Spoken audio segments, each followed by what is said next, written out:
tambal kini siya sa high blood or diabetic. Kana iyang udlot oh. Muna siya kanon. Kana siya. Muna siya ang tambal sa high blood o diabetic. Ang iyang udlot dagtong hagunoy na siya. Kaning kana alubati, daghan sa daning matambalan. Kalamunggay. Daghan kani siya matambalan ng kalamunggay. Dukdukon nimo itambal sa samad. Or lagaon nimo, inumon nimo na siya. Tambal na siya sa daghan na matambalan tambal siya sa kanang gidingi, kanang kuan pa ba? Kanang mao pa nagsugod. Mao na siya.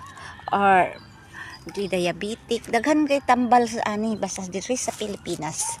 Daghan kay mga tambal or mga herbal. Kani siya oh, tambal lang pud na ana. Ana siya, tambal na siya. Bila-bila na siya. Anang tambal o paragis. Ana siya. Daghan kay diri sa amo mga paragis. Ang hilan diri kung gusto ka kanisan. Tambal pud na nang ginabughat ka. No, di na mga anak agi na kag panganak ana. Ibuton nimo ang iyang damot lagaon pagkabugnaw sa ininit imong lagaon. Kani hibi-hibi.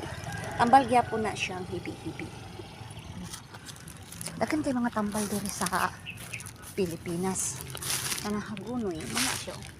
Hagunoy ang udlot. Kaon na.